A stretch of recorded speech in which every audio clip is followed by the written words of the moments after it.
Wondered why Erling Haaland scores a hat-trick instead of just 3 goals? Why Darwin Núñez is said to have missed a sitter rather than just missing a really easy shot? Or why on earth defenders are said to park the bus? Let's break down some of our favourite football clichés. First, let's talk hat-tricks. The term comes from cricket back in the 1800s. Any bowler who managed to get 3 successive wickets used to be rewarded with a hat from their club. Next up, if you see a skillful tackle, an athletic save or a 40-yard screamer, you might say these things are out the top drawer. That's because back in Victorian times, if you had wealth, valuable stuff, you kept it in the top drawer of your dresser, so loaded families became known as top drawer. Remember the last time your team left you feeling as sick as a parrot? The image of the sick bird is thought to come from a classic British comedy moment, Monty Python's Dead Parrot sketch, but the phrase was first used in football by Liverpool defender Phil Thompson. He supposedly said it after Liverpool lost to Nottingham Forest in the 1978 League Cup final. Forest won thanks to a controversial penalty given away by a Thompson foul, even though it was actually outside the box. Poor guy said he felt sick as a parrot afterwards. Is there anything more embarrassing than a nutmeg in football? Weird name, but it's actually related to the trading of nutmeg, the spice. It was so expensive back in the day that corrupt exporters used to try and mix in a bit of wood in with the nutmeg to cut their costs. The term soon became slang. If you were nutmegged, it was because the person you were buying off had pulled a fast one on you. Jose Mourinho brought a lot of things to English football, and seems like one of those was the phrase "park the bus." He used it after his Chelsea side had been held to a goalless draw by Spurs in 2004. Tottenham had been extremely defensive, not trying to score, but making sure Chelsea couldn't either. Mourinho actually said, "They brought the bus and left the bus in front of the goal, as we say in my country." Finally, another phrase that actually comes from cricket. Footballers are said to have missed a sitter if they miss an easy chance. In the late 19th century, it was used in cricket.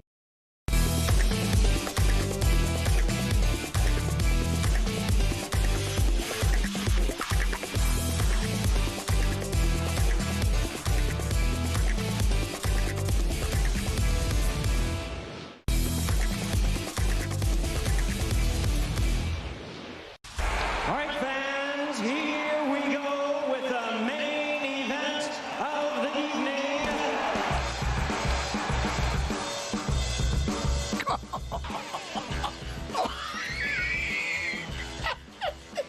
That's just who we are.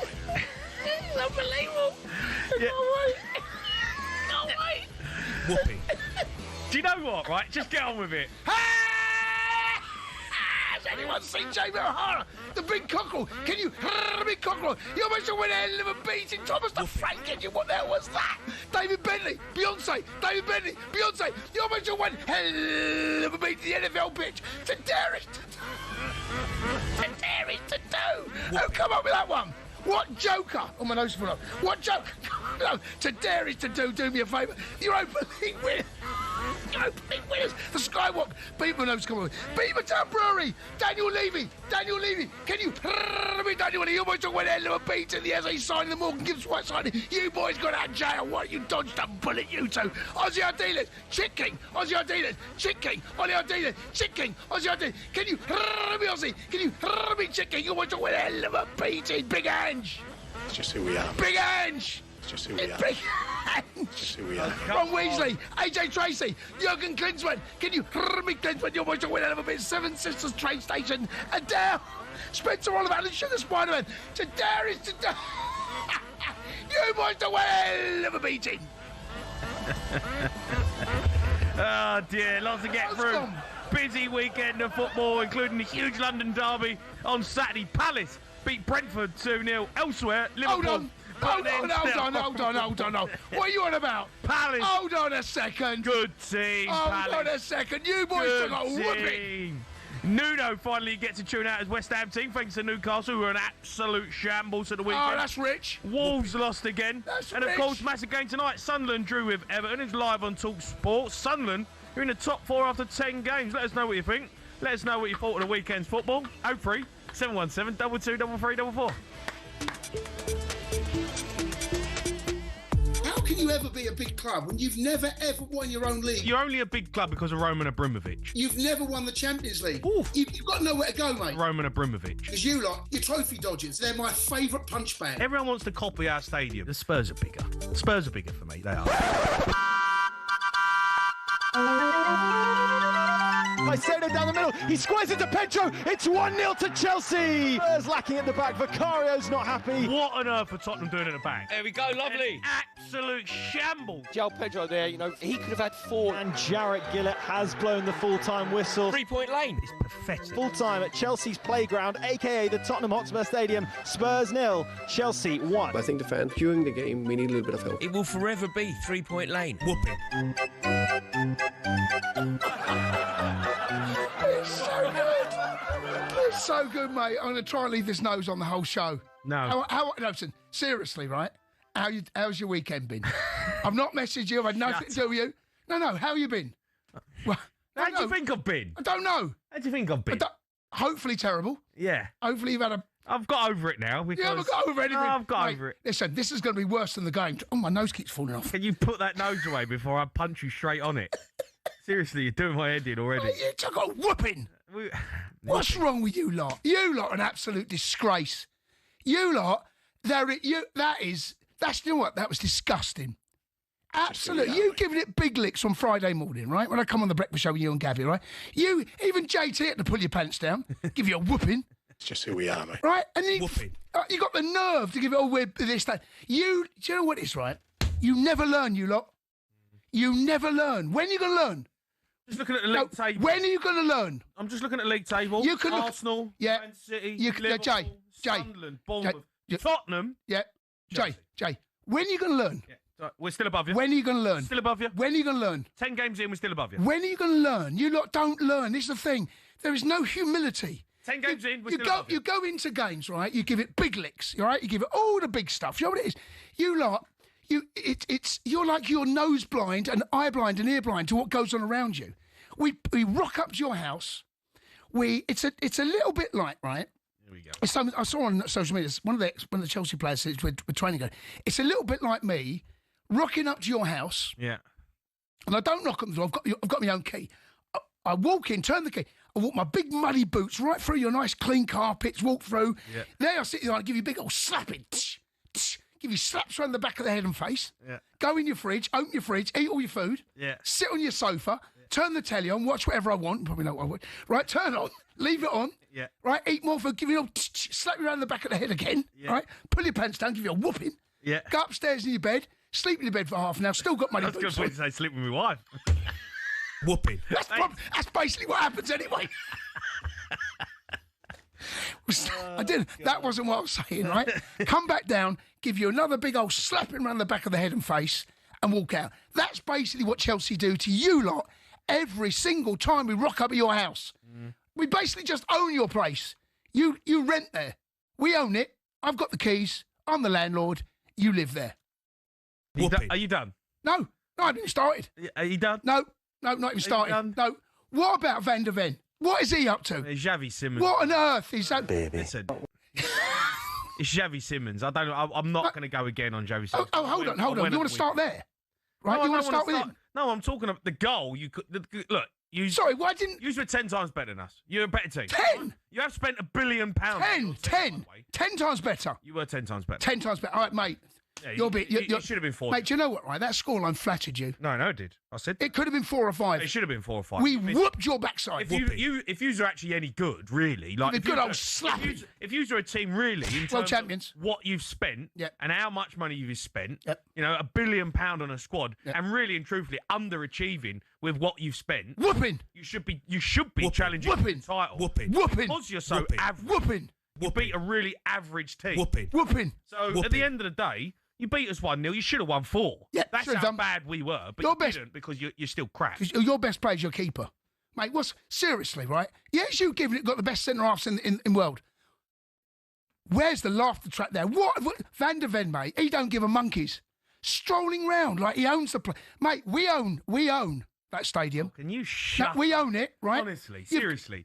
What are you on about? Why did Moani play? So much rubbish. Why did Sunderland beat you at Stamford Bridge? Why did Moani play? Mate? So calm yourself down. Why did Moani play? Sunderland beat you at Stamford Bridge the other day. Yeah, why didn't Moani play? Down, all right? We always play crap against you. I know, but you never learn, Jay. No, what do you mean I never learned? No, but you go... Here's the thing, right? No. I never thought we was going to go and win the game. Then why are you giving it big licks on Friday morning on breakfast show? What did I say? All I said was that Tottenham were bigger than you before Roman Abramovich turned up, which is a fact. And I said Spurs are our favourite punch bag. Yeah. Here's what we do. Well done. Punch bag comes out. We rock up. Well, no matter where we play, right? I mean, go to here's me. Spurs are there in the body. Mate. We go bang, bang to the head, to the body. Work the body. Head.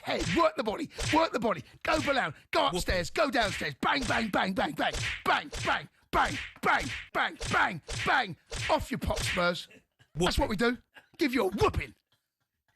Give you a slapping. Whooping. We turned up and give you slaps. Are you done? No, not dumb. No. We walk up and we give you lot slaps. At school, we give slaps. Slaps to the back of the head and face. And there's no response. Normally at school, when you're getting beats and slaps, someone's got to do something. Jay. I don't know what to say. I've got nothing to say. How about you say, well done, Chelsea? No. Oh, so you can't do it. You have a pop at 100% garbage. No, come on. What disgusting. Are you about well done, Chelsea? No, just say it. Are you like absolute clowns of North London? It's just who we are. Everyone laughs at Spurs. It's happened again. It's happened again. Tottenham Hotspur. It's happened again. Do you know they were singing it, right? They would sing it during the game. Pass it. Hold on. Don't get all like that with me. No. Slaps and whooping. He's gone grumpy on me. No, don't get grumpy. It's not my fault. You're rubbish. I'm not getting grumpy. You're just chatting rubbish now. You're just repeating yourself. Right, you won. Well done. You beat us. We were rubbish. Chelsea beat us. What do you want me to say? We were rubbish. We're terrible. We're rubbish at home.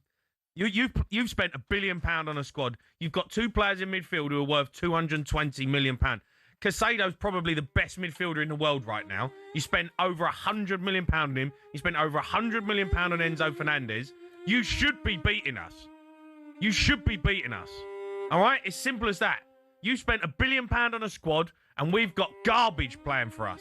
It's as simple as that. Our players ain't good enough, and we got shown up again, like we always do when we play against Chelsea. But what do you want me to say? We've got a long way to go with Thomas Frank. We're still above you in the league. We've played 10 games. And our team, really and truthfully, ain't good enough. The players ain't good enough. Chelsea have got a squad of players that really should be challenging for the title. So, it is what it is. What do you want me to say?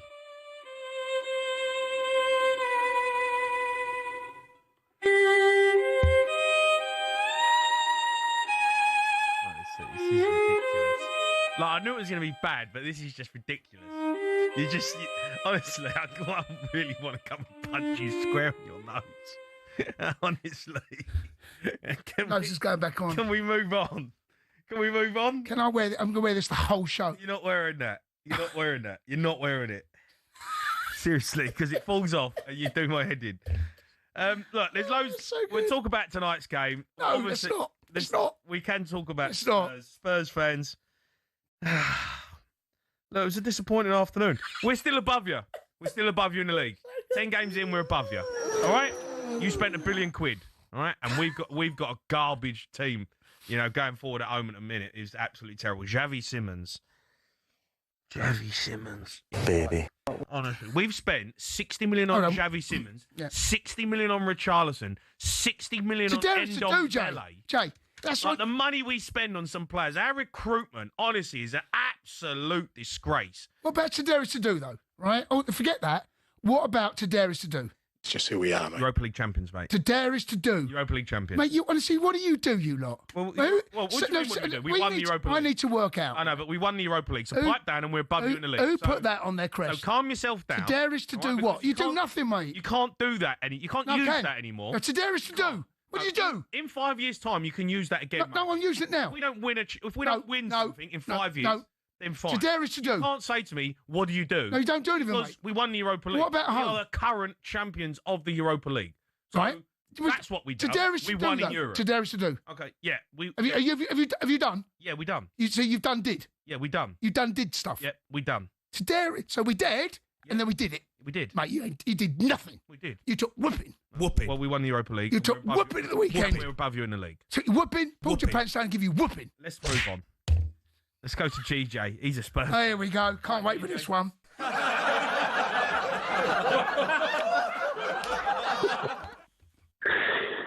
Jamie, it's going to be a long show, mate. I feel for you. It might not be, actually, because he might not come out after the next break. I don't blame you. There's a good chance they might need to get a replacement. Because any more, it is going to go off. GJ.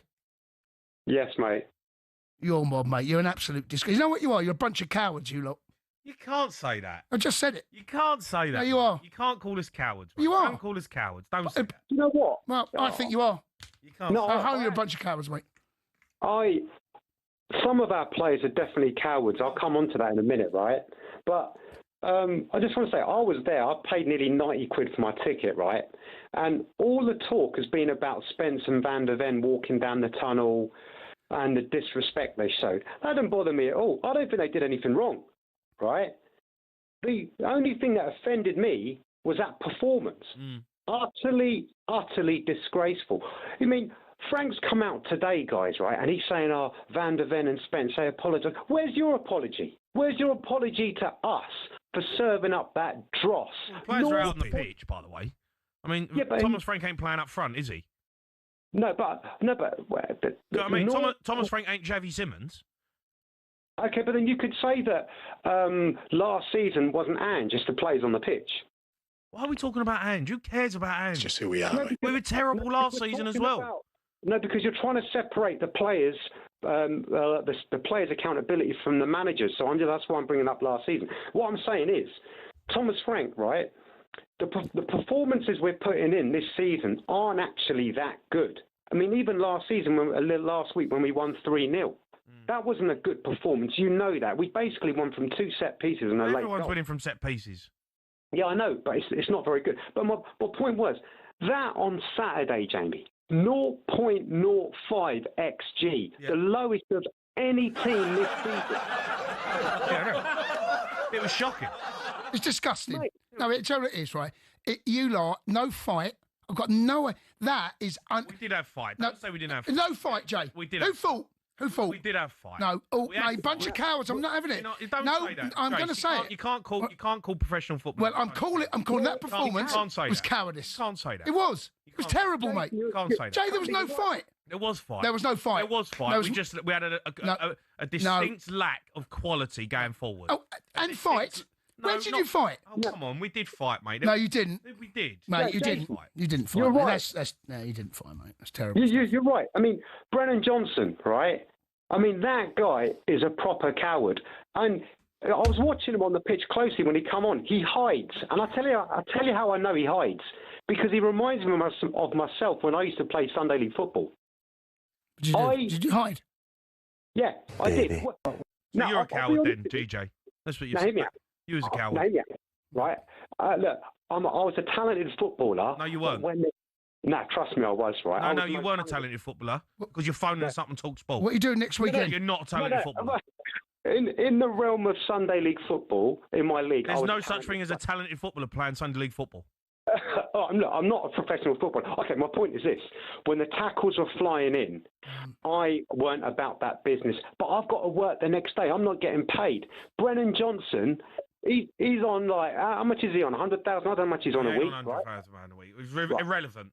Right, but he's got to be putting in the commitment. I expect fight. When you're playing Chelsea and a London derby, a big London derby, the minimum I expect is effort and commitment. And you know that because you used to do it. Yeah, but there was effort. There was effort. Jay, there's not. There was effort. We just got outclassed. No, Jay, there was no effort, mate. No, there's not. No, that was disgusting. I'm not going to have that. So where was the effort? What about 50-50s? Putting out of tackles. We've got to wait there because we've got David Moyes waiting with us right now. David, thanks for joining us. A game of 2 halves. Is there frustration that you didn't put the game away in the first half? Yeah, a little bit. But credit Sunderland, they played much better in the second half, and we didn't. That was for sure. But we did. I thought we played well the first 30 minutes, or it felt like about 30 minutes. I still felt that Sunderland got the better of the last 10 or 15 minutes of that first half, but we missed a big chance to make it 2-0. No, we hit the post twice in that period as well. So we done some good things, but we went from playing very well to very poorly come the second half. You brought Barry into the team. He did get that great chance. He looked devastated on the bench. Have you spoken to him after? Yeah, we've spoken in the dressing room. That centre forwards can miss chances, but when you're not in a great run of form, then you have to take everything you get. And he misses a really big opportunity to change everything we're talking about. You know, the questions would be different. You know, the way we feel would be different.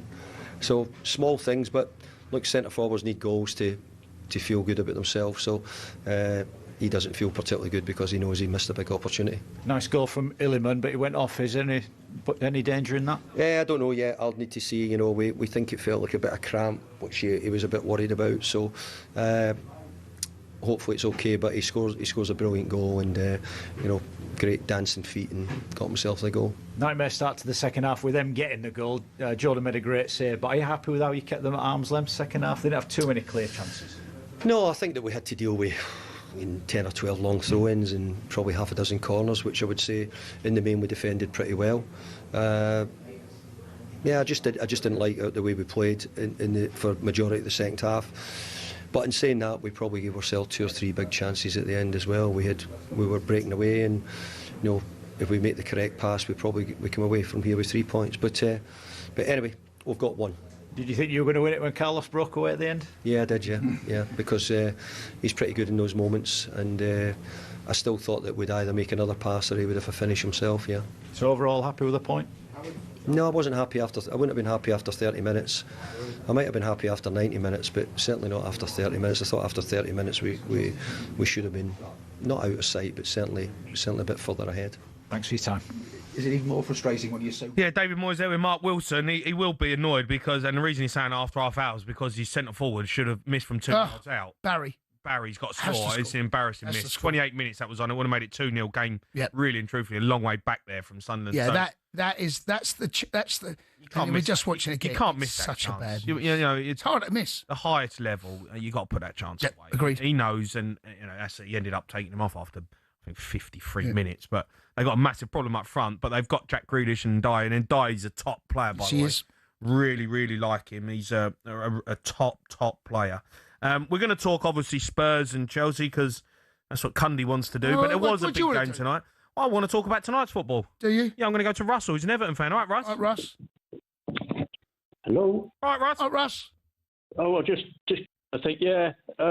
Well, still alive, after listening to that farce at the end there. But I think, I've been, I think Everton supporters got carried away, really, to start this season, all expecting top 4 and top 6. I don't think that's on the agenda at all, really. Not this season, anyway. It's a brilliant new stadium. I've seen all the pictures and all the rest of it. But it's disappointing, though, that it was a great goal in there, according to the commentary team. Great commentary as usual. But we could have been 3-0 up. Was it on before 30 minutes there? I think it was. Should have been. Yeah, you should have definitely been 2-0 up. I mean, you had chances, but look, Sunderland are a good team at home. I don't think that's the worst point in the world. They're in decent form at home. Yeah, I know. I mean, I thought about it. I mean, a lot of people will be saying all different things and texting on the phone now. I think basically, if we need someone who can, we've got all the midfielders and the wingers. We've got a lot of good ones, but we need someone who's going to put the goals away. Really, I mean, I think Richarlison would be ideal just to come back. To be honest, in January, I'll get the taxi for you. I'll pay for it. No problem. You can have him. When do you want him? 1st of Jan?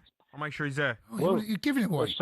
Give him to you. We got it before, really. But, I mean, and of course, we're all right. It's just at the back where we didn't manage to get what we wanted in the summer because it was a massive overhaul, So with Branthwaite being out and a couple of others are taking knocks as well. So really, I think that's just the problem, really. We need someone who can score, basically like Richarlison, and strengthening at the back, and then it just depends how. I mean, we could be in the bottom 3, I suppose, by the time we get Richarlison. That's the only thing. You still want Richarlison? Have you seen him play? Have you seen him play for Tottenham this season? Well, I still think he's someone who's. I just think it hasn't worked out for him there for some reason. It just doesn't, does it? For some people, and you two know, but just for some people, it just doesn't. I mean, even like when Ian Rush went to Juventus that time, it just didn't work out for him, did it? And he was. He was not Ian Rush, though, is he? No, he's not. But he was good. I mean, he had a good thing going when he was winning. Oh, I know what you mean, but he was good when he was. When Calvert-Lewin was on form, they were quite. They were good together on their day. They were scoring. So you want Calvert-Lewin back as well? Oh, no, I'm just saying when they were together. Oh, no, not him, no. He's just unlucky with the injuries. Listen, you up front is obviously a problem for you. But I watch Everton. I think he's all right. I think he's, you got some good players in the side. Up front. Steady at the back. Up front is a massive problem for you. I get that. Of course it is, But you got, Jack Grealish. I mean, he puts one literally on a plate for Barry. And I don't know, as a winger, what more can you do? And Dye scores a brilliant goal, and Jack Grealish basically puts one a yard out, tapping, and he misses and places it over the bar. It's like, look, you've got players in the team that can create chances. True. Yeah. And that, all right, it hasn't worked. You haven't got 3 points tonight, but I think you'll be fine. You ain't going down. No, I don't think we'll go. I don't think we'll be going down. But But I would have thought if we can finish about 10th, then I think that'd be a pretty good season, really. And maybe go do a bit of a cup run, Take 10th all day. All right, Russ. Listen, thanks for your call. Get your calls, and you want to have your say on tonight's football weekend's action. Yep. You know what to do. Spurs fans, I want to hear from you. What did you make of the Van der Ven and Jed Spence one? We'll have our say on that as well. I know it's been a talking point. I didn't think it was a huge deal that everyone's making it out to be. 03 717 22 33 Sorry.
You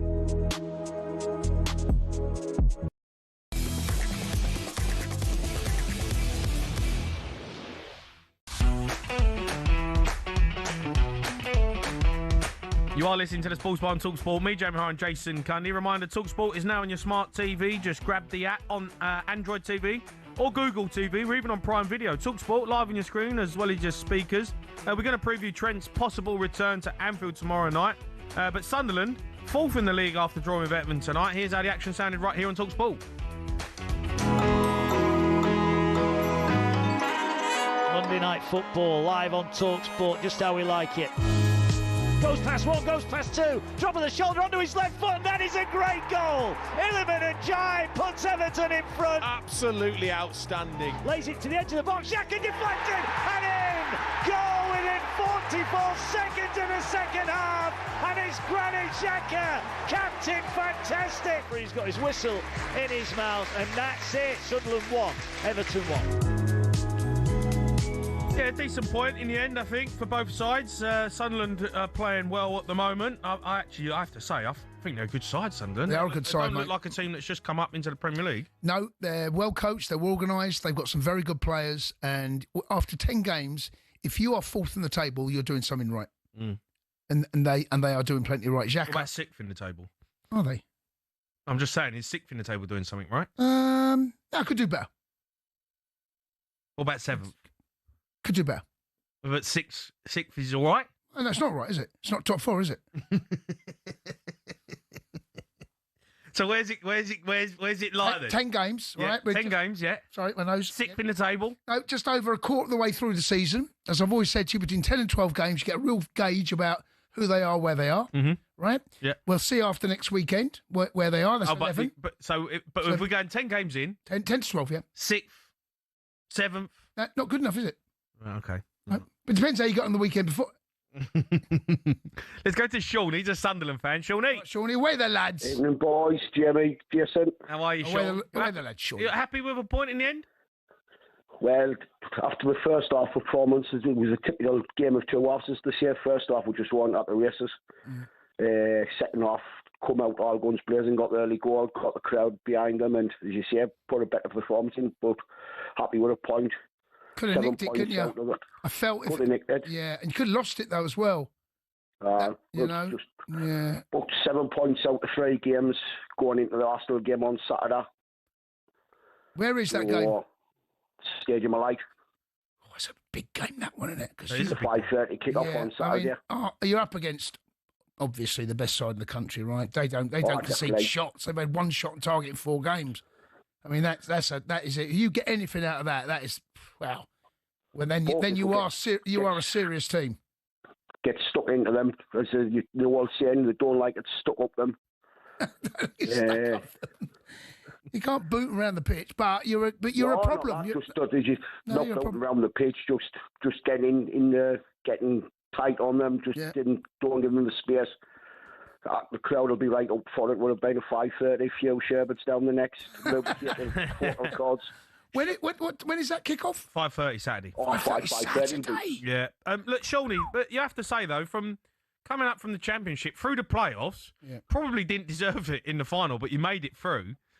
You know, to do what you're doing. Everybody keeps saying we didn't deserve it, but it's all about putting the ball in. Listen, you went up, you deserve it. You went up, you deserve it. I'm just, but from where you were, you weren't, you didn't win the league. No. You've come up into this league. You're in the top 4. It's an amazing start. It feels like they've almost done enough now. I know you haven't, but it almost feels that what you've got now, the rest of the season, you should not be in anywhere near a relegation fight. Nowhere near it. Oh, shit, I'm looking at top 10 now, going by. Yeah, minimum. That's a minimum right now for you guys. Because I was on Friday night with Marge, and I says, we've got a spine of the team. You always say you need to build with a spine. We've got a good goalkeeper, good centre-half, we've got Xhaka, and we've got Isidore up front. Didn't think he played the best tonight, but he held the ball up for our goal, played it on, and we scored from that. But it's all about, getting points on the board early doors. We've got 18 points from 10 games. If you said that at the start of the season, would have stopped your hands off. You said that if it's after 20 games, you might take 18 points. And we had Chelsea's pants down at Stamford Bridge. No, leave it.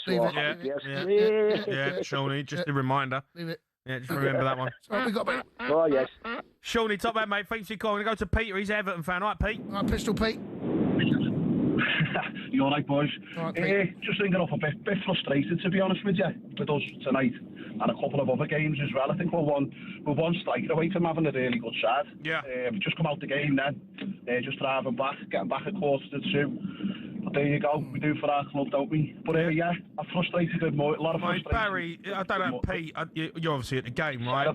The first half, you can't miss that.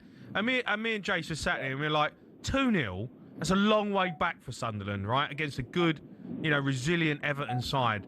He misses that chance, and it almost takes the stuffing out of Everton as well. The players go, how have you missed? Sorry, everyone by us in the crowd, as soon as he missed that, we just knew what was going to happen. But everyone was frustrated with Moyes as well. He's just waiting and waiting. We've got players on the bench who can come on, Roll, Alcaraz. He brought McNeil on instead of Diblin, which is a mad decision. And the crowd just turned, and there's a lot of people going for Moyes there. He's frustrated with him. He took Barry off after 52 minutes. I mean, I wouldn't have even brought better. To be honest with you, I'd have put Alcaraz up front because both of them are crap. Alcaraz in the last minute should do better. But Pete, let me ask you this, right? I'm looking at this Everton team, and it looks like the same Everton team in style of play and the sort of results that I've seen for the last 15, 20 years. And it looks like you threaten to be a good team and a problem, and then I just watch you at times, and I don't know whether it just feels like Everton are just going to be Everton. I don't know how you feel as a fan. You can't.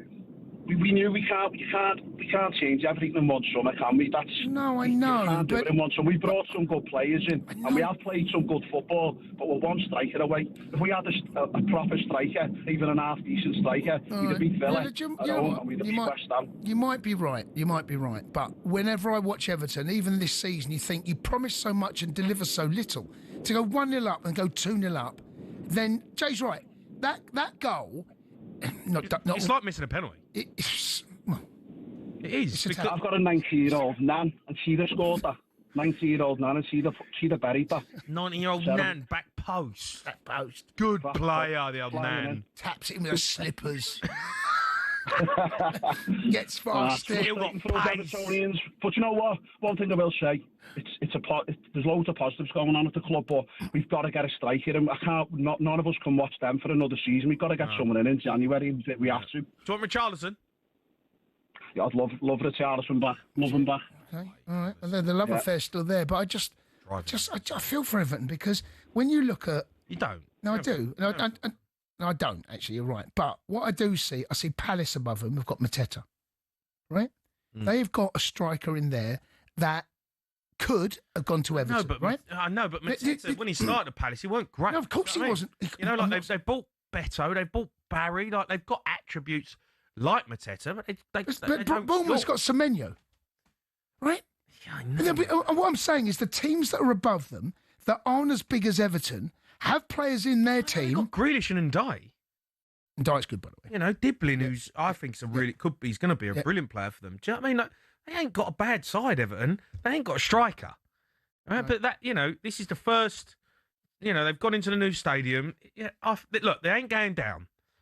There's something they're going to have to address. They get a striker in. But if let me ask you this: if they finish 10th, would you be surprised?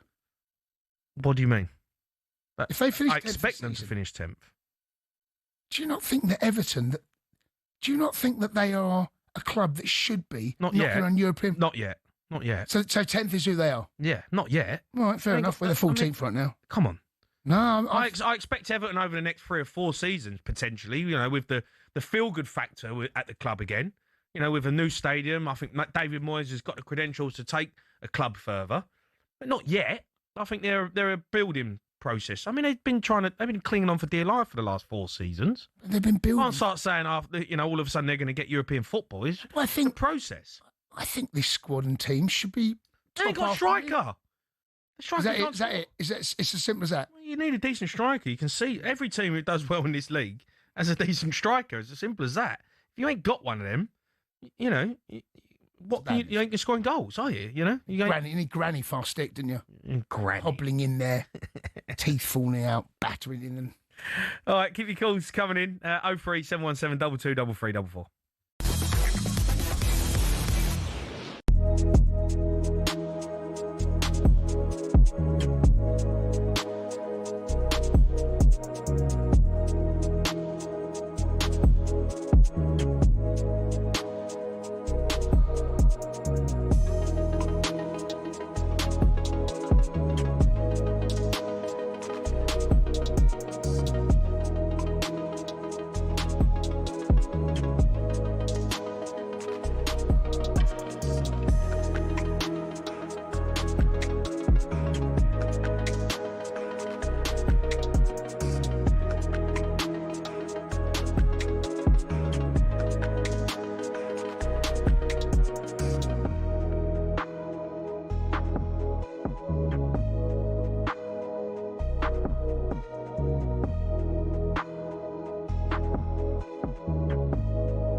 You are listening to the Sports Bar on talkSPORT. Me, Jamie O'Hara, and Jason Cundy. Going to speak to Spencer Oliver later on. Sunderland are fourth in the league.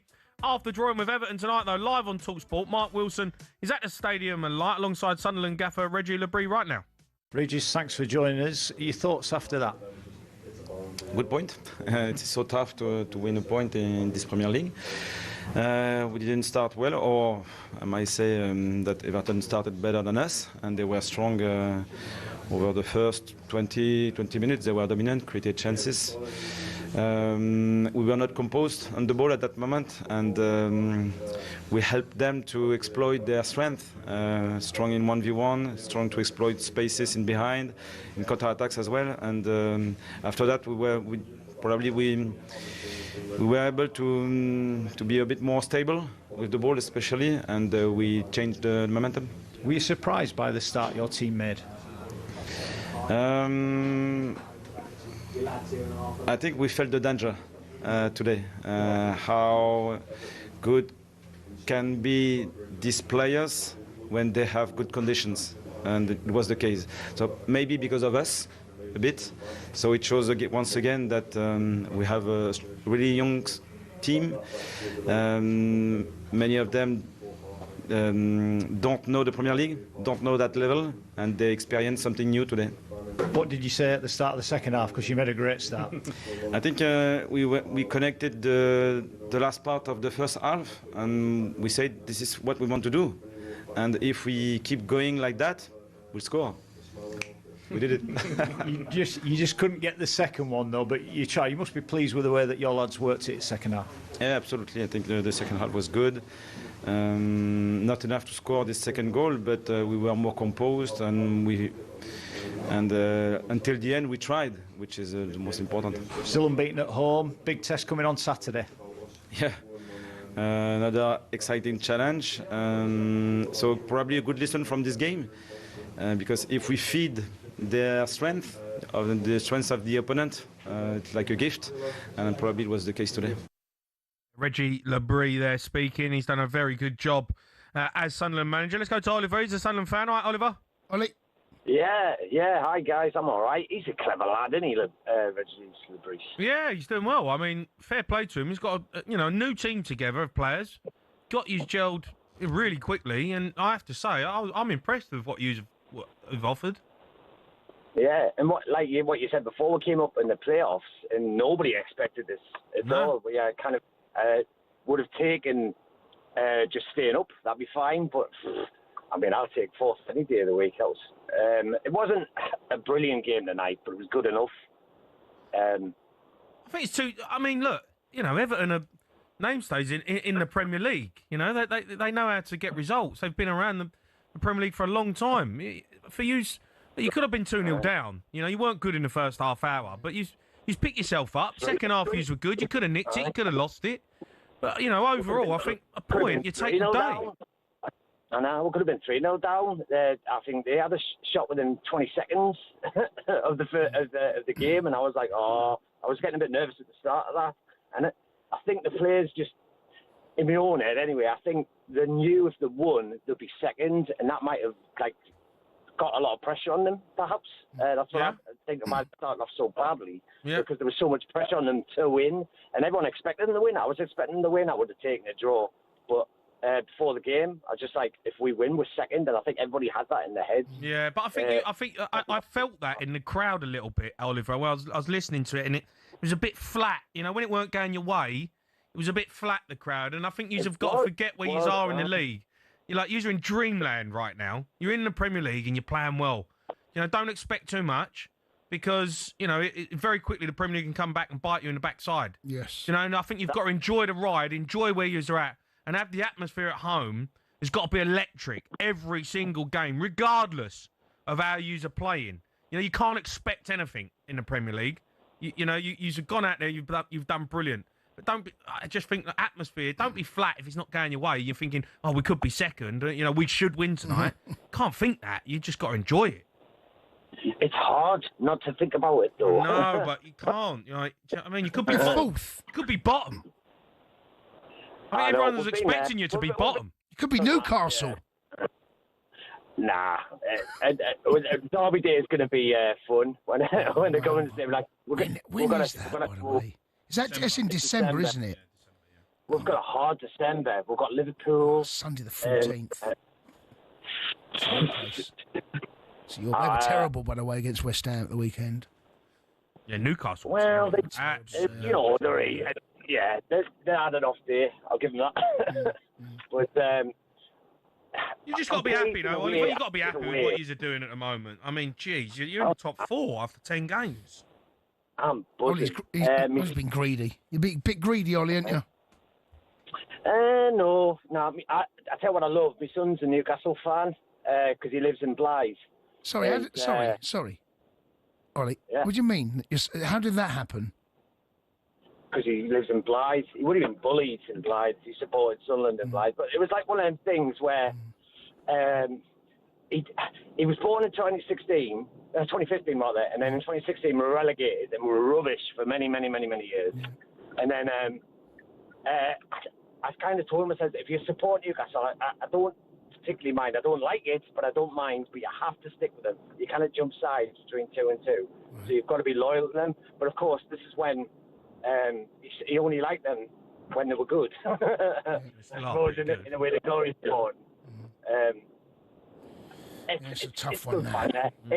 It's good banter though. It is, but I don't mind. I was actually quite pleased for him, my son, when Newcastle won the cup. But I'm going to be even more pleased when Sunderland finish above. Well, it might happen. Oliver, thanks for your call. Should we go to Steve? He's a Spurs fan. All right, Steve? All right, Steve-O.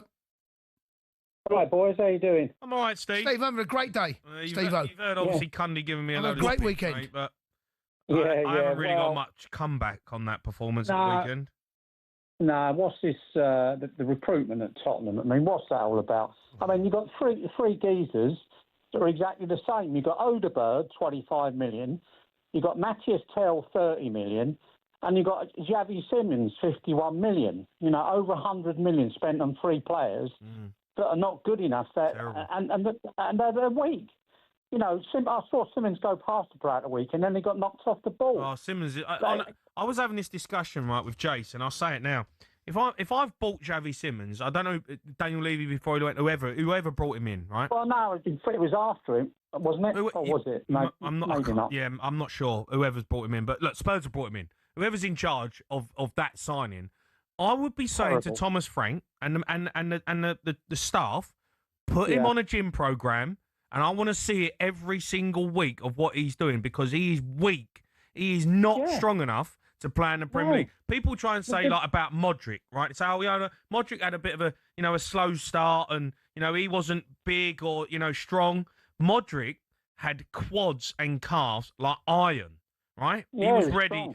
Xavi Simmons is like a youth team player playing in the Premier League. Well, he's not good enough. And I would say to him, you ain't playing for Tottenham anymore unless you get in the gym and get stronger and up to pace of playing Premier League football. Yeah, he can't take the physical aspect. Can I make a suggestion here, right? Go on. So he obviously, what do you mean no? Because I feel like No. Because I feel like you're just going to be stupid. No, I'm not going to be stupid, right? So he needs building up. Yeah. He needs protein. Get him down Chick King. Chick King. Get him down Chick King. You know what? Chick King could probably do him a favour, actually. Just load him up with some chicken, mate. He needs a lot of chicken, that boy. Yeah, but it's not just Simmons. It's Matthias Tell, who's not good enough. 30 million. Yeah, man, Chick King. I can't believe we signed Matthias Tell. I cannot believe we signed him. It's 30 million down the drain. And also Odegaard. Don't they go and watch these players, the scouting system? Recruitment at Tottenham's awful. I watch a lot of international football, and also you've got Carlo Moani. The jury's still out on him. He played at PSG and Juve. No, I might give him a bit of time, but at the end of the day, you got three players there, over 100 million that are all the same.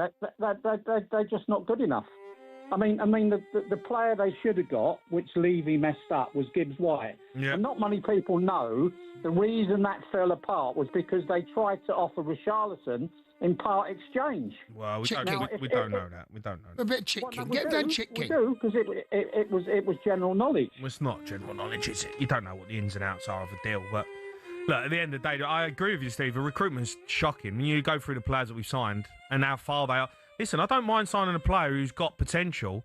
If he looks strong, he looks quick and sharp, he looks like he's got something about him. What about pre-match at Chick King? Honestly, like some of the players that we've signed look like they're a million miles off it. They look like they're so weak and so soft. It's embarrassing, some of the players. But like what some about of the performances they put. What about the lads? Rock up, pre-match, bit of Chick King, coleslaw chips. Right? Bit of protein there. Change the chips for jacket potato. It's a good pre-match meal, mate.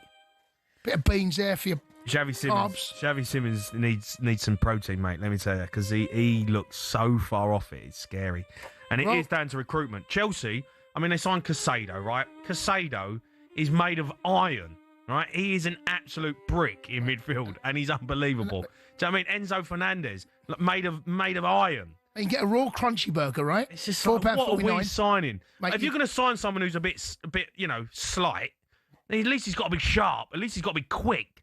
He's got to have something about him when he has the ball at his feet. Jesus, honestly. Okay, peri chicken, quarter chicken. Like sloths. $5.99. Got a team of sloths playing. So you're paying? Get him down there, a bit of Chick King, mate. Full game. Pre-match and Chick King. Be able to afford that, Spurs, wouldn't they? Blazing barbecue ribs, right? Do you know the owner? $7.98. The owner of Chick King. Ribs are big. He's juicy and tasty. He's got your number. All right? He knows about you. Mate, don't you worry. Don't knock Chick King, might be turning up. No. I'm bigging up Chick King. 10 pieces, $11.99. Oh dear, Spurs fans. I want to talk about Van der Ven, Jed Spence. What did you make of that? Did you think it was a bit of a mug off to the fans, or do you think it was just royal wrap, right? To get off? I've had a look. Royal wrap. You get your carbs, get your veg, get your chicken. Just break. $4.49. Good value.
after football. For a lot of players, it means going into punditry. Some turn to coaching or working in the game in other ways. But what about the rest? Some former footballers turn their sights away from the game, and there are a few big surprises. First up, from rainbow flicks to pancake flips. Ex-Chelsea and Southampton defender Ken Monku switched up his footballing career to buy a Dutch pancake house. He bought out the shop, which had been his favourite pancake spot as a child, and before long he was mixing the batter and getting behind the stove. Next, Everton legend Thomas Gravesen swapped out the high stakes of the Premier League for those of the poker room. He made over 150 appearances for the Toffees and won the Scottish Premier League with Celtic. Turned out the Danish international was pretty darn good at poker. He racked up a reported £100 million from his Las Vegas adventures. Remember former Chelsea goalkeeper Petr Cech? Turns out football nets weren't the only goals he was pretty handy in front of. After retirement, he became a goaltender in ice hockey. Same skills, very different surface. And he even won a Division 2 title with Guildford Phoenix. For ex-Liverpool centre-back Daniel Agger, it wasn't just fancy footwork that was in his blood. He was also pretty good with his hands. The Denmark international turned to tattoo artistry after he hung up his boots. He'd qualified as a skin artist while at Anfield, and he then became the co-owner of his own tattoo company as well. It's not all glamour for ex-pros, though. 1966 World Cup winner Ray Wilson set up a very different kind of business. He became an undertaker after he retired. Finally, not many people can say they've won both a World Cup and starred in an Oscar-winning film. In fact, there's only one person in the entire world who can say that. Frank Leboeuf, the former Chelsea defender, was part of the 1998 France squad who won the World Cup. He ended up marking Brazil's Ronaldo in the final and helped his side to a 3-0 win. But Leboeuf had already begun acting on the side while he was playing football, and his biggest role came some years after his retirement when he landed the part of a doctor in the Stephen Hawking biopic The Theory of Everything. I embrace the career of acting, so I want to learn more. So seeing lots of movies is a part of my job. To be honest, with all the dramatic diving in the game these days, there's probably tons of ex-pros who've got the acting skills to make it in Hollywood.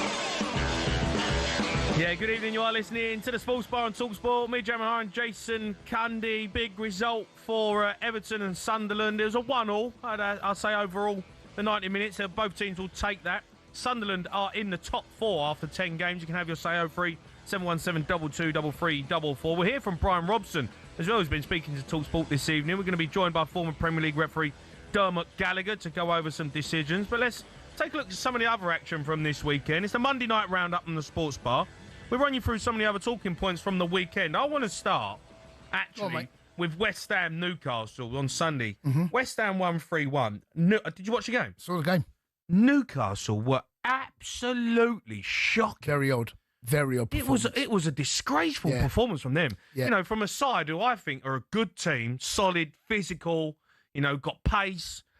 I just couldn't believe how bad they were. What did you, like, I was watching it thinking, what am I actually watching? They are a side at the moment that's struggling to find consistent performances and results, and that sums it up. They're not consistent enough. They've obviously got very, very good players, but Eddie Howe's struggling to get regular performances out of his big dogs at the moment.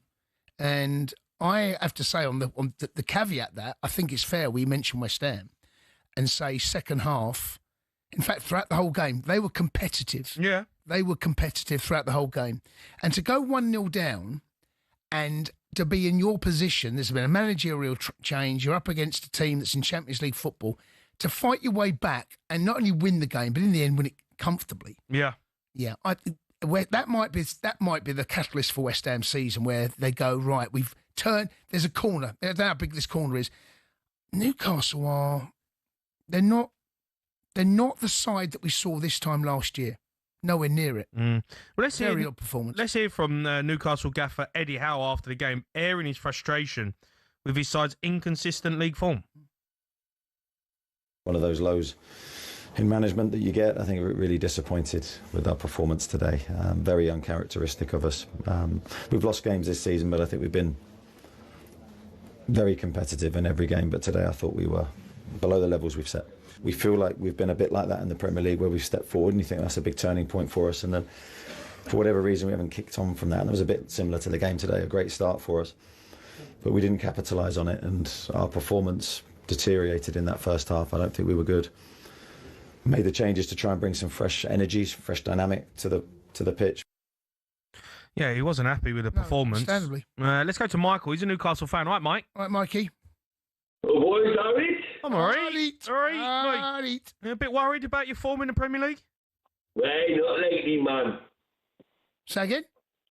Not lately. Are we on loudspeaker, Mikey? I am tonight. Sorry, mate. Take us off loudspeaker. Yeah, it's Should I put it on? Are you in the kitchen? I am, I. Yeah, you can Hold tell. on.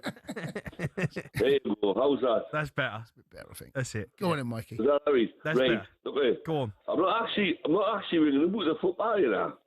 What? Say that again.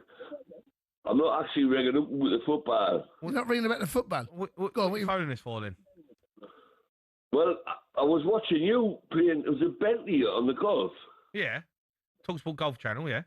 Jimmy, you've got to wind it in, son. Go on. Honestly, we'd hung you by a tree after about 3 holes. You've got to listen, son. You've got to relax, man. you honestly, you know when you start. I like it, like I do. It's good crack, like. Yeah. But you're so tense, man. You've got to wait. Listen, son. Listen, more kid. Go on. You've got to relax, man. Are you like my golf coach now? Is that what? Is this what it is? Mikey, the golf coach. No, listen, more kid.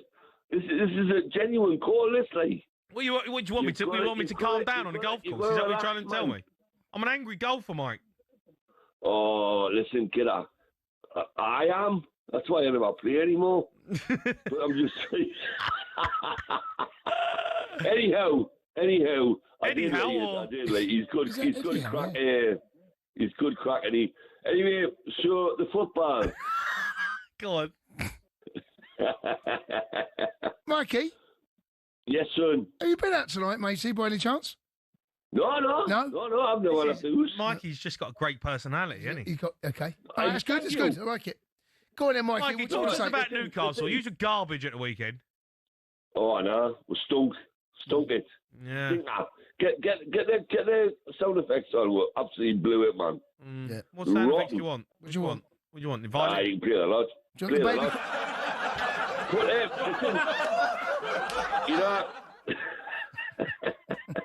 Listen, do you know what it is, though, lads? God's honest truth.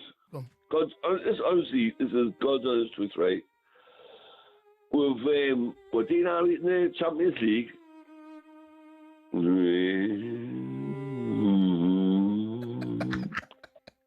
Right? Yeah. We're doing all right in the Champions League. Yeah. Quarterfinals of the Cup. Yeah.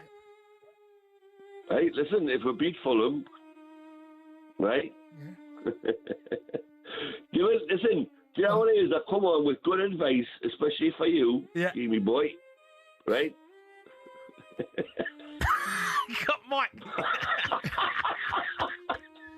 Cundy. Yes, matey. I was Chelsea looking, man. I tipped these for challengers, you know. Well, it's not this They year. should be challengers. They spent £1 billion, Mikey. £1 billion they spent. Not this year. I know. No. I know. They're rubbish. Listen, I've got the league table in front of me here, right? Yeah, All seven. right, son. Right, All got right. the league table, right? Sunderland the fourth. By the way, before you start, I've got broad shoulders, right? Right. So you can tell where I am. Right. And now where we are. Right. Mikey. Go on then, son. Mikey. Yep, go ahead. Sunderland the fourth. I know.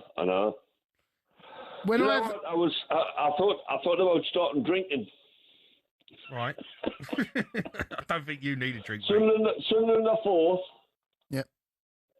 Newcastle. Where's Newcastle. Chelsea. Honestly, Newcastle, mate, honestly. Where are they? 13th. It's not good, Mike. It's not good, Mikey, that. Mikey, 13th. It's hey, lads, it's not good, like. No, mate. It's not good enough, that. So where do you think we're going to end up? Would you think? Well, look, West Ham. I mean, they're only 6 points behind. No, they're 5 points behind Newcastle. Are they? 5 points. I know. Jason, what we're going to do? What Don't know, mate. She will sack him. I'll tell you what, headline news, she will sack Eddie Howe. No, don't sack Eddie Howe. No one's saying sack Eddie No, we can't do that, can we? No. Not yet, anyway. Not yet. She'll have a crisis. No, you're not in crisis yet, mate. No, but do you know what, matey, right? After 10 games... I'll tell you who will be crisis if you get beat by Sunderland. Oh, yeah. That'll be crisis. Yeah. Hey, O'Hara, I'm going to be watching your golf and come on with... Go on, mate. Go and watch it. We've got some more coming up for you, mate. So we've got some good stuff. I'll try and cheer up for you. I'm doing one with you. Cundy's doing one with me soon. We're filming. I'd love to see Jason play with you. Like. Cundy's going to be my caddy for a round. I'm hobbling round. I'm not playing golf. I might get myself in the old greens, do a little bit of my old putting. Do you know what it is, though? Do you know what it is? Honestly to God, right? Honestly to God. Go on, mate. If you did a golf show, right? Jason would test it off you. Yeah, I know. Jamie, that's why I don't want to do it. He would have your life, man. No, I think I'll end up hitting a ball at Cundy. Wrapping a club around the back of the ear. You're going to get a driver shaft around his ear roll. Honestly, I love you, man, you know. Good man, Mikey. Cheers, Mikey. Take it easy. Right, let's talk about. Should we talk about Fulham and Wolves? Let's go and speak. Yeah. Yeah. Ex-Wolves boss Vito Pereira after the game addressing whether or not he'd keep his job moments before he got the sack. I'm not a manager to put responsibilities in the players but we need to together. We need to have a talk and to assume the responsibilities together as a group, because we cannot accept this level of game that we play today. Yeah, Vito Pereira obviously gets a sack in the end. They're absolutely terrible. I don't know if there's any way back for them. Let's go to Carl, who's a Wolves fan. Carl? All right, Carl. Hello there. All right, matey. Where are you driving to, Carl? Same usual, Bristol, Exeter. Bristol, just about to leave. Yeah, same old journey. All right, mate. Sorry, I just thought you might have changed route. Go on. Go on, Carl. What's going on? Your team are all over the gaff. The only person to blame of where we are is the manager. His team selection all season has been diabolical. I've not seen one team where I thought, oh, that's a good team. Saturday summed it all up. He had to repair all the damage he'd done by wasting substitutions. Okay, so that's that section, right? Victor Pereira is to blame for where we are, and he's only got himself to blame for getting sacked. Well, listen, he gets himself the sack, maybe. He can't just blame in. The owners as well. The owners. You sold all your best players. It's a business. Can we? This is why I phoned up. Okay, VAR yet again let Wolves down. Andy Madeley.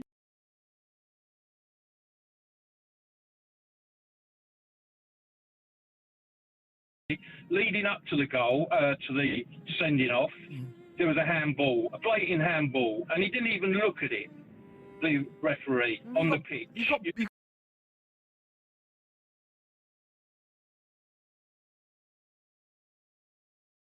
can't say that.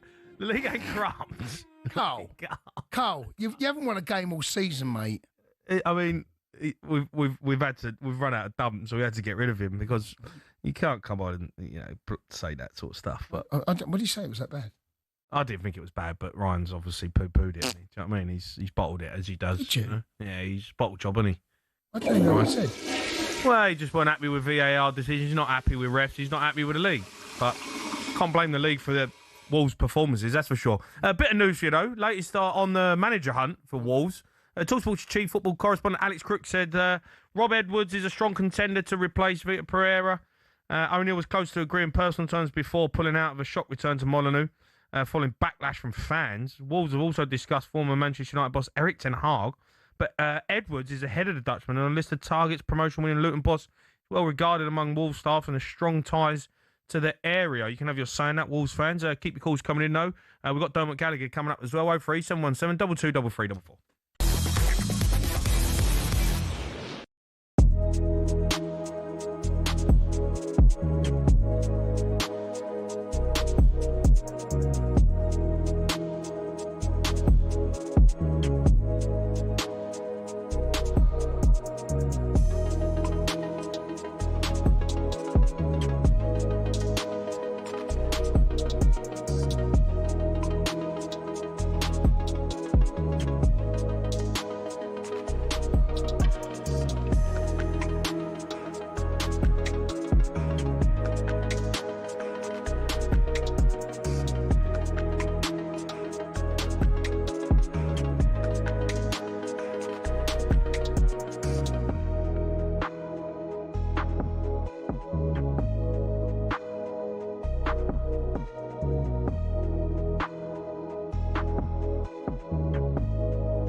Yeah, you're listening to the Sports Bar on talkSPORT. Me, Jamie O'Hara and Jason Cundy. Going to be joined by Dermot Gallagher to go over the weekend's decisions.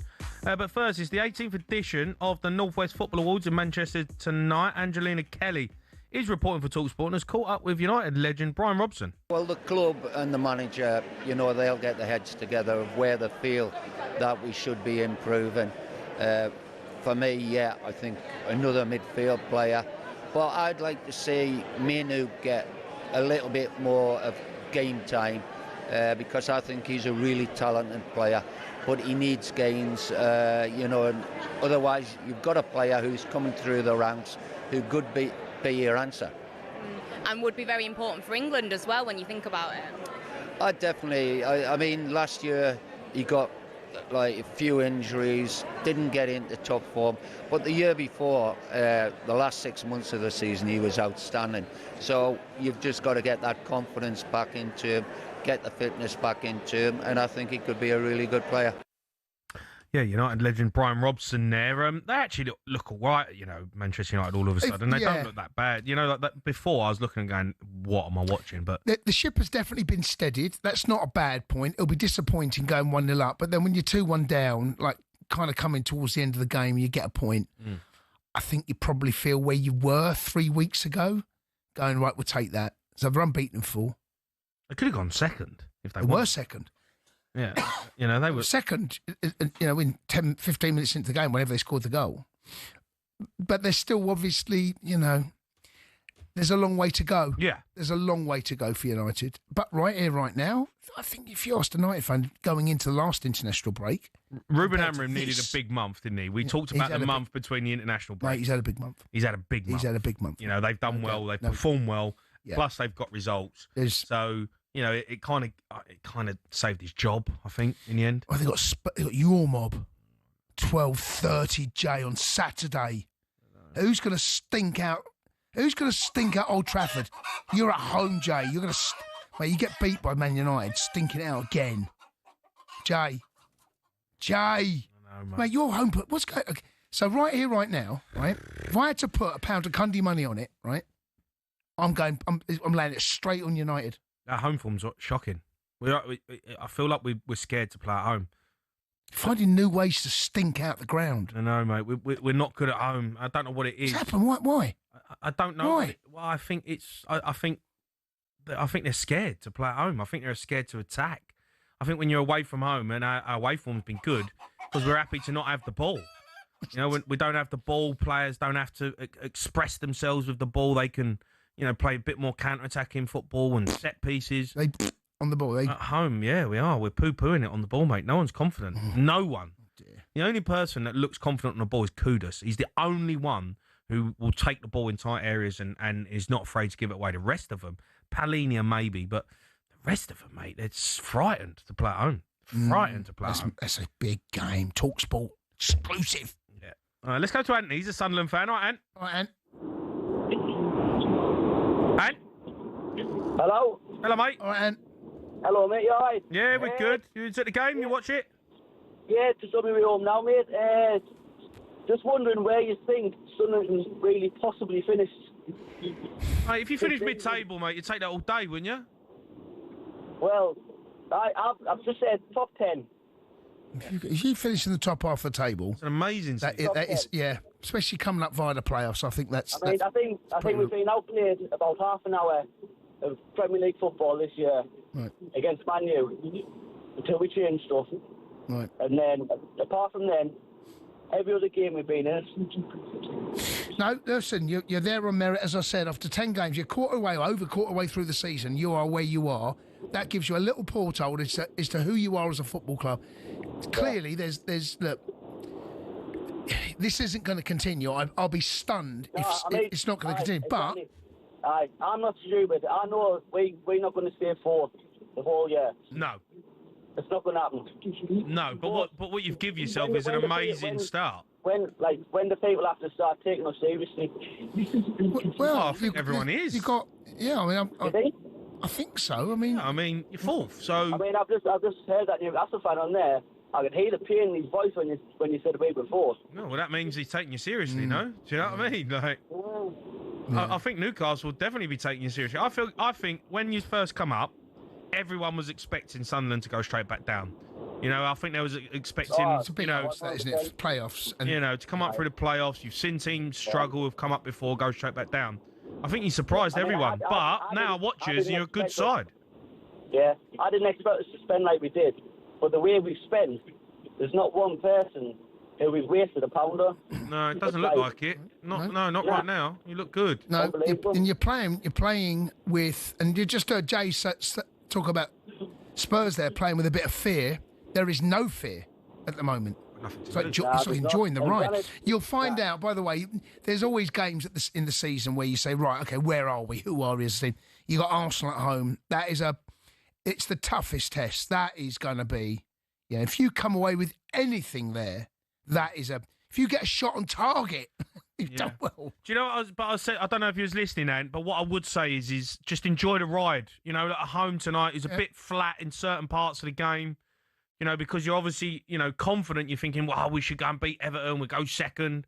Like, forget all that. You're in the league. You're playing well. Get behind the side, regardless of win, lose or draw. Because, if you start expecting too much, Premier League come back and bites you. Yeah, it does. And I think the players at home, at Sunderland, I've played there. It's an amazing stadium, great fan base. If you just get behind and make it a bit of a fortress at home, teams don't want to go there and play. And I think that's going to be massively important for Sunderland this season. Away form, you're going to lose games. But if you can make it hard at home for everyone, you stay in the league. They've almost done enough already. I know that. I'm being a bit flippant. No, I know what you mean, but they ain't far off it. No, they're not a million miles away at all. No. All right, keep your calls coming in. We've got Dermot Gallagher coming up next. We will be bringing you more interviews from the North West Football Awards as well throughout the show. A night celebrating everything on and off the pitch, from grassroots to WSL and Premier League in the North West. You're listening to the Sports Bar on talkSPORT with talkSPORT Bet. Download the new talkSPORT Bet app today. 18+, become a dog.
listening to the Sports Bar on talkSPORT. Me, Jamie O'Hara and Jason Cundy are going to run you through tomorrow's back pages. But first, it's time to take a look back at this week's action with talkSPORT Bet. Bring it on with talkSPORT Bet. Download the app or visit talksportbet.com for all the latest odds and offers. 18 plus, gambleaware.org.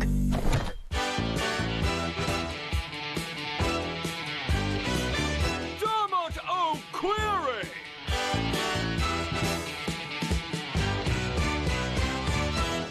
Evening, Derp. Here he is. Evening, Jace. Evening, How are Jamie. you? Up to your old tricks again, you lot? Ruining football matches over the weekend? You can't keep a good man down, Jamie. Shambles as usual. 3 pages again I've got here, Derm. Where do I start? I'll go with the obvious one, Derm, that everyone was talking about over the weekend, the Man United Nottingham Forest game. Referee was Darren England, but it was the linesman who come in for a bit of stick, miles away from the situation, but called it a corner. And when you watch it back, the whole ball wasn't out. They end up scoring from it, Man United. Nottingham Forest fans were fuming. They were fuming. Yeah. What do you make of it? Well, the thing, it got ramped up because of what happened the week before, Jamie, didn't it? With the corner being given for Bournemouth, which was a goal kick. They scored. They've seen this happen again. It's 2 weeks running. They feel they've been hit. The decision itself, it's really intriguing to me because, you look at the guy on the far side, he's 75, 80 yards from the ball. Mm-hmm. He's got 2 posts between him. He's got a goalkeeper between him, and he's got Savannah himself. Now, it didn't go out of play, so I don't know how he's seen it go out of play. What I would say, even if it had gone out of play, Jamie, I think you'd actually accept that more because you'd say in the position he is, he can't see it. But because he's given it out of play, the argument is, how can he see something that didn't happen? Well, So, guessed. well, the thing is, he's guessed, but if he's guessed wrong, hasn't he? And you can't do that. And I still come back to the fact, Jamie, that if the ball actually had gone out of play and they played on and Savannah had kept hold of it, people would accept that. They'd go, well, he can't possibly see that. But of course, then it ramps up because they score from the corner. So it just ramps up and ramps up and ramps up. The problem you've got here, right, is obviously this season set pieces have become a massive, plus point in the Premier League with teams. We're seeing people score from set pieces. It's a dead ball, gets put in your box, it's causing problems.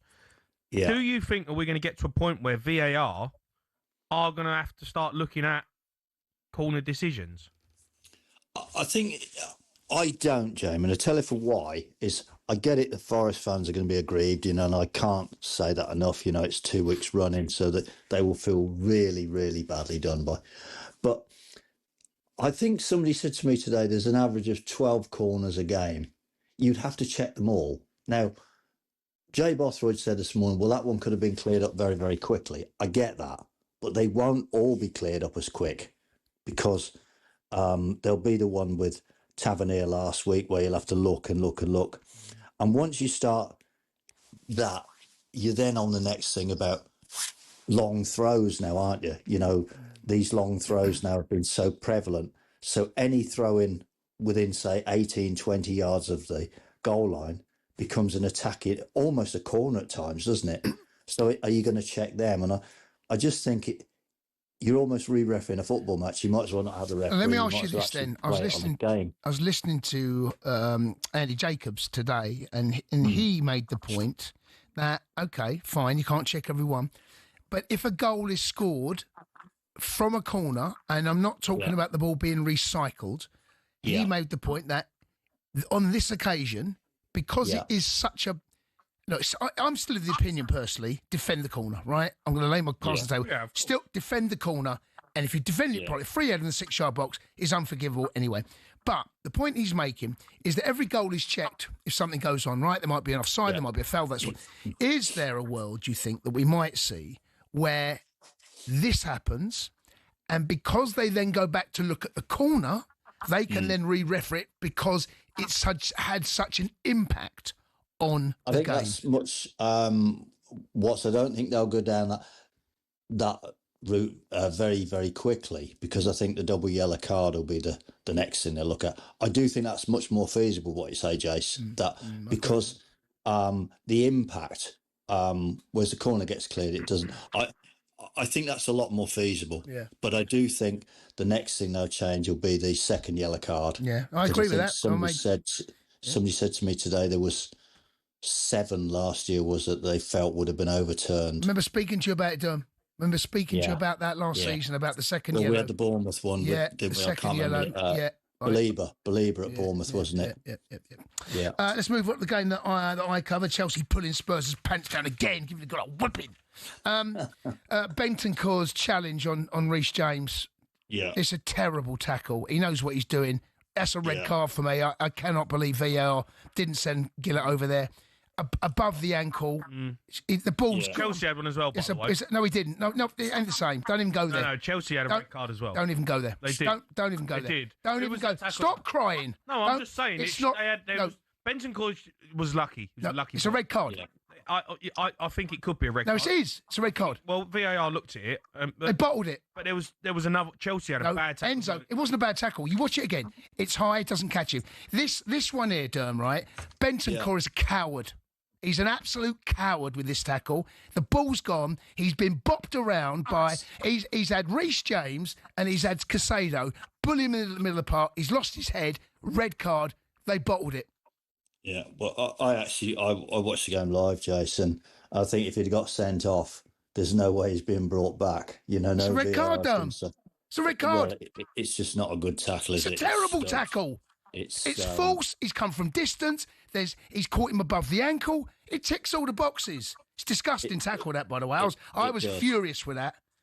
He knows what he's doing. He's a coward. Yeah, I think you got really, really lucky.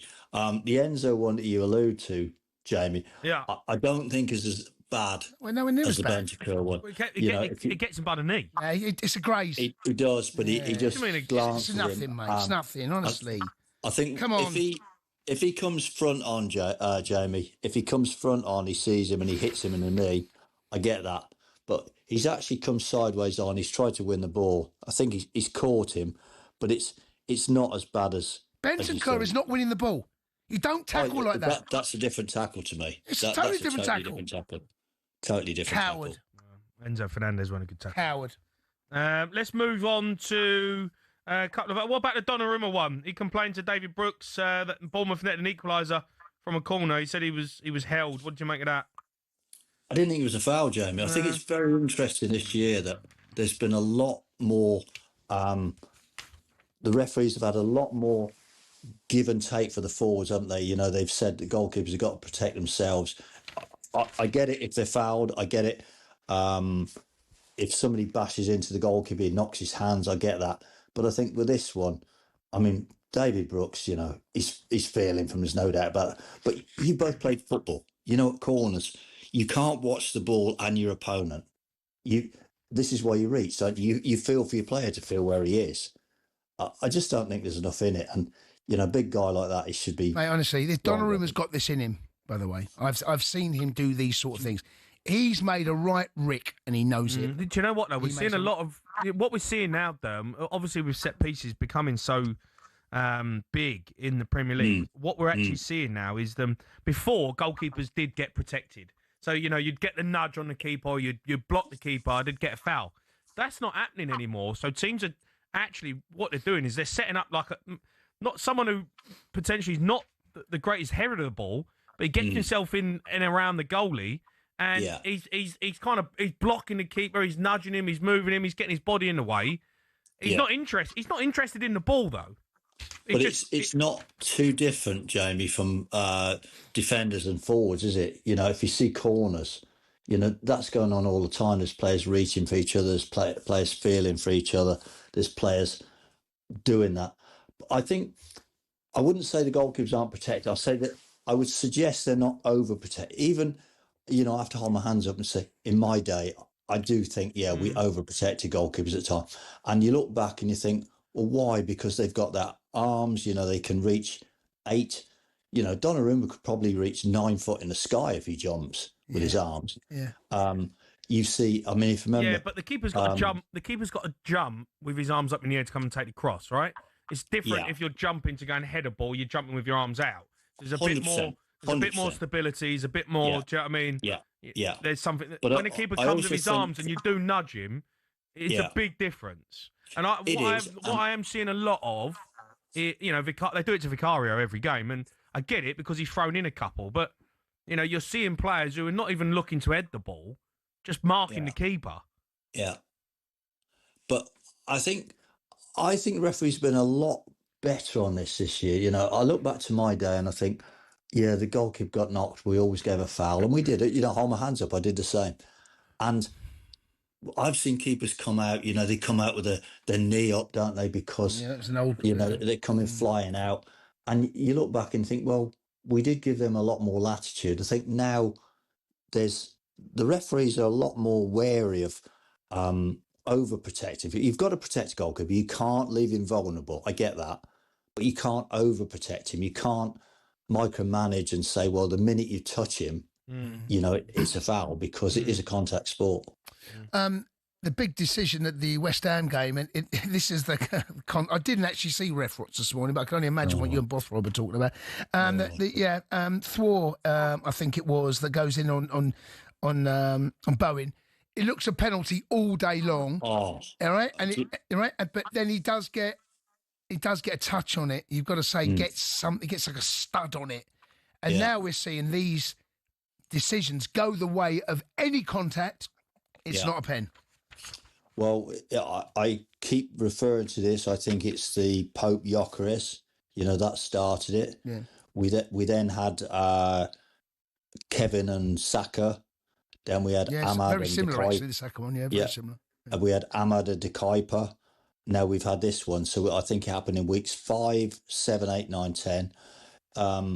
It just seems that the mindset now is, if the defender gets the ball, touches it, touches the ball, unless he cleans the player out, unless he goes through him, a penalty's not going to be given. And I'm kind of all for it, really, as a defender, because your job is to get something on it. Yeah. Well, I watched that yesterday. But there can also be something on it, but it's still a foul.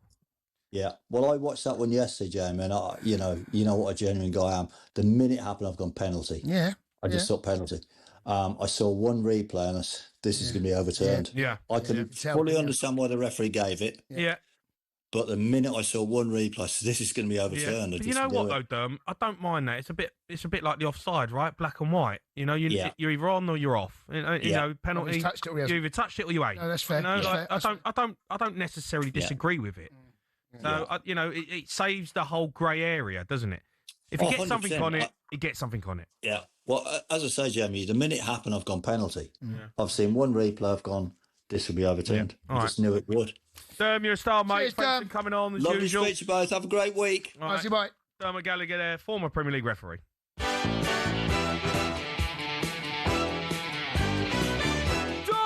O'Query.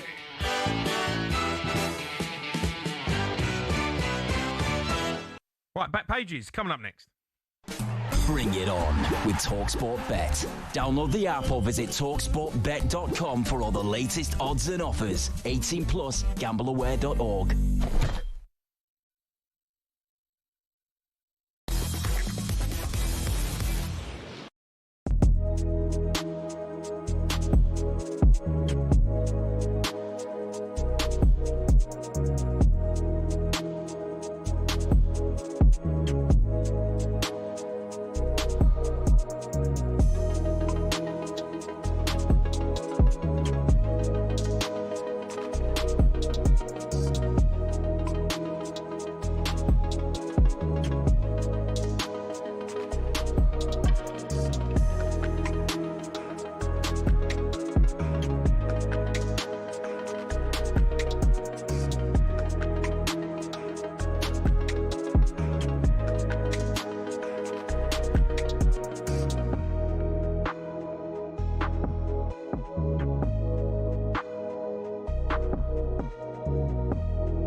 You're listening to the Sports Bar on talkSPORT. Me, Jamie O'Hara and Jason Cundy. Got Midnight Triv coming up. Need your help. Get involved. 03 717 22 3344. But now it's time for this.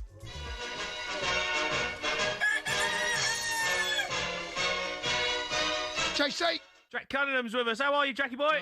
He's not in the studio again, is he? Not Wonder in the studio why. Not in the yet. Studio now. I wonder why. Newcastle get beat. You don't turn up. Honestly, you lot. You took a whooping at the weekend and you're not coming. It was terrible. It was so bad.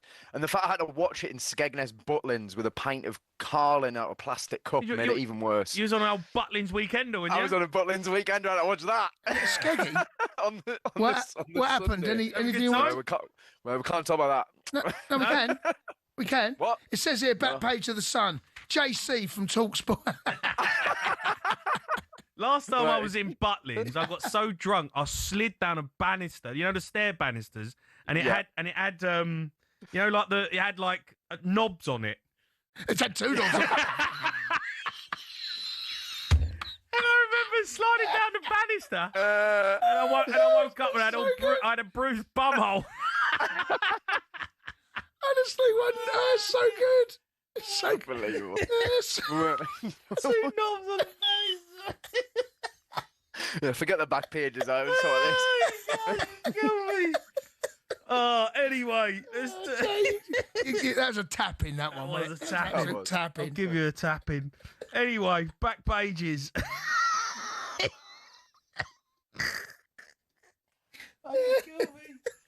Oh, God. I know that I've been talking about. England to go on road at home Euros. Yeah.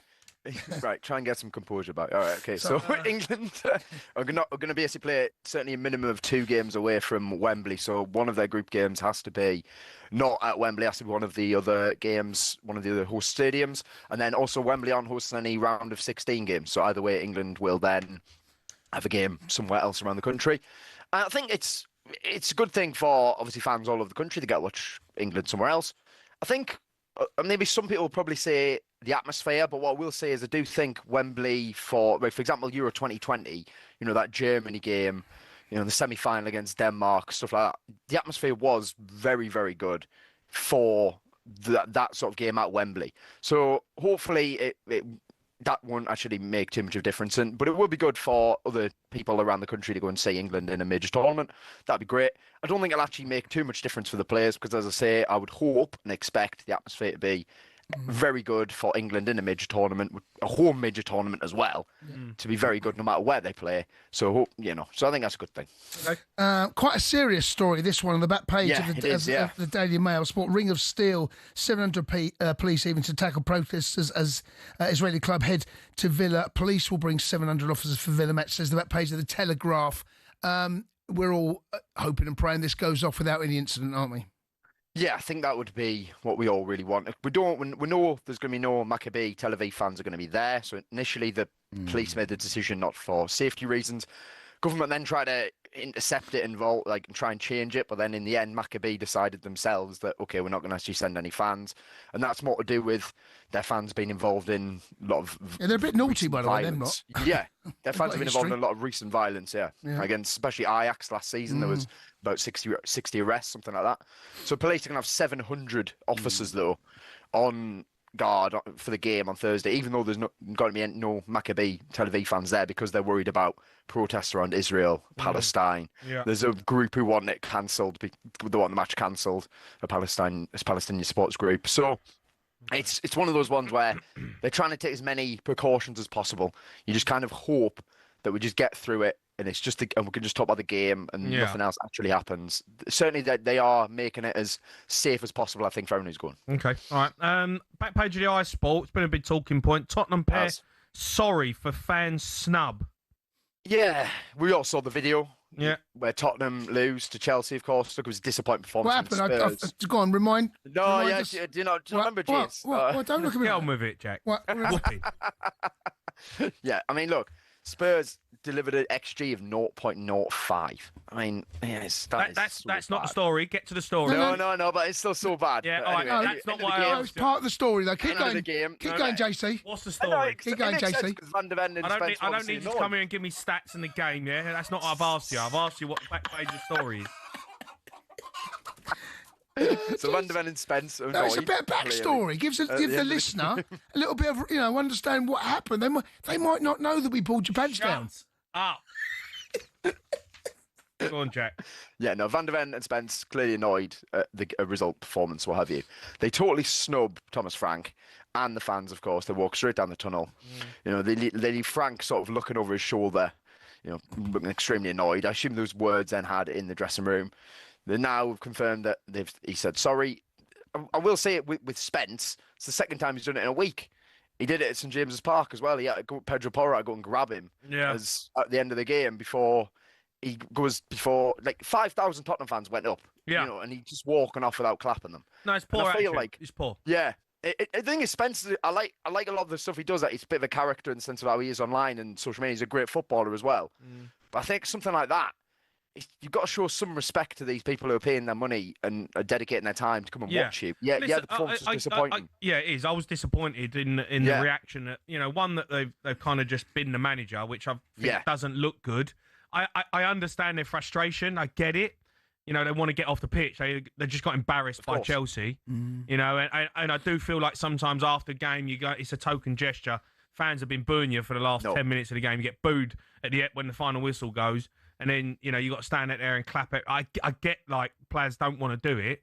But you've also got to show the fact that people spend a lot of money to go and watch Tottenham play. They're putting in shocking performances. Away performances against Newcastle. You should always go and clap the away fans because they are travelling hard-earned money, on big nights, costing them money up and down the country. So disappointed in Jed Spence. I'm more disappointed in fact Van der Ven as well. He's vice captain, really. Do you know what I mean? And it's, and you just expect a bit more, and it just it didn't look good.